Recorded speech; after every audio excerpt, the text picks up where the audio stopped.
Let's learn how you can disable security delay in progress on iPhone. So let us start by opening our settings option.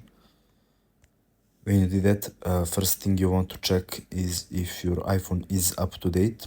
So if it isn't, you should update your iPhone first. Then scroll down a bit until you find Face ID passcodes.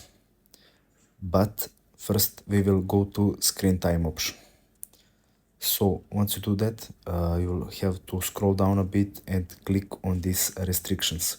So content and privacy restrictions. You want first to turn off all of that, then go back and go to Face ID and passcode settings.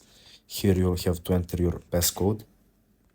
And then scroll down a bit until you find stolen device protection. So this option for you will be on. All you need to do is to click back this green button and it will turn stolen device protection option off.